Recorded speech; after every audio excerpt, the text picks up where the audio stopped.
Perhaps you're imagining retirement as endless rounds of golf or sitting quietly on the porch. Well, that version of retirement is outdated. I'm going to share 5 common retirement stereotypes, or urban legends, if you will, and how to avoid that misperception so that you can design an intriguing, fun, and enjoyable golden years. Hi, I'm Scott. I was a college professor for many years, and now I teach couples like you how to clarify your goals, master your money, and gain confidence as you enter the next chapter. Let's get started. Stereotype number 1 means retiring and stopping work completely. Well, that's not necessarily the case anymore. Lots of modern retirees have goals of part-time work, seasonal work, staying on to mentor, passion projects. So all these things not only provide meaning and social life and purpose during those first years of retirement, they generate some income, which is nice, especially at the beginning of your retirement, if you are delaying Social Security, for example, but it's not the primary reason. So how does this affect you in planning for your retirement?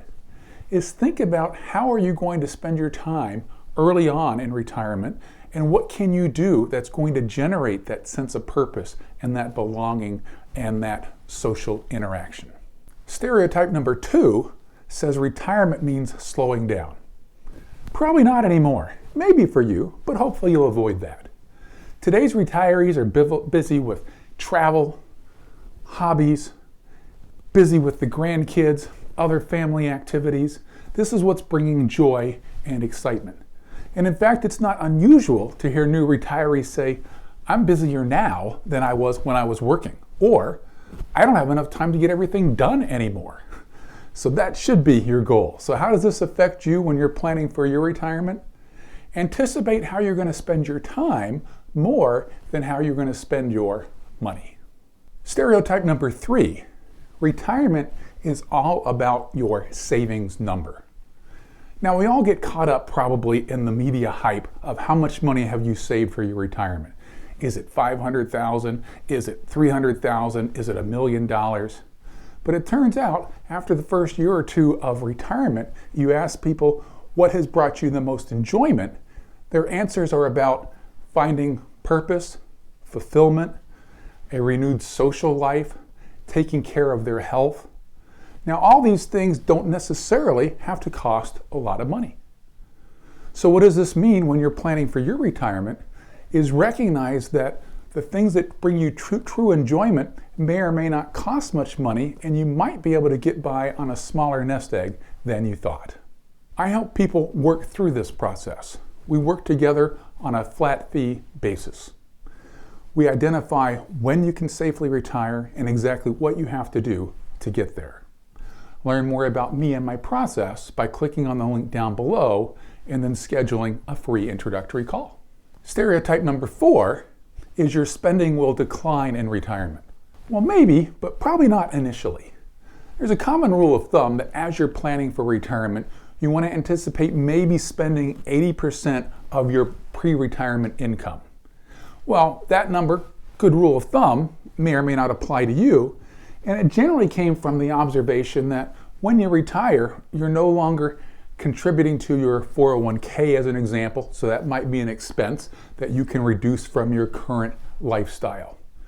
But regardless, recognize that in some cases, during your first 10, 15 years of retirement, called the go-go years, your expenses might indeed go up, whether that be home renovations that you've been putting off until now, or more travel, or just a nicer level of lifestyle.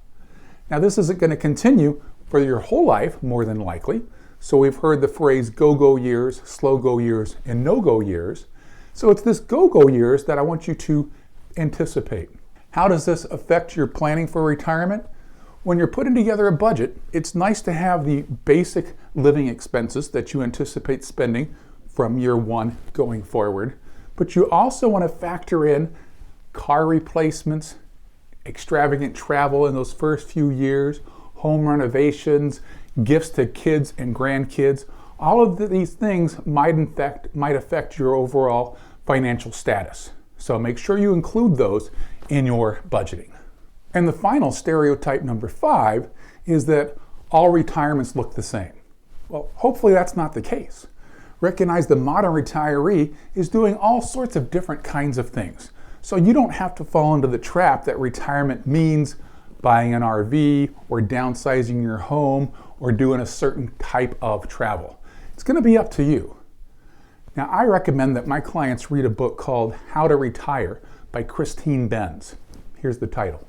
This gives you not only insight about the financial stuff, but the emotional side of retiring as well. So it'll be a great read to help you plan your super exciting retirement. So how does this affect your planning? Is to recognize that not only are you looking for the financial side, but you're looking for all the other aspects of retirement that factor in your purpose, your values, and clearly, most importantly, what you and your spouse can agree on. So take a look at that book and plan your great retirement. So if one or more of these stereotypes sound familiar to you, you're not alone.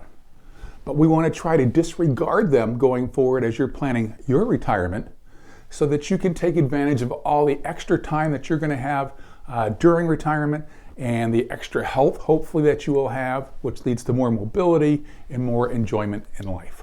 If you enjoyed this video, make sure that you like and subscribe. And in fact, I've queued another one that you might enjoy as well.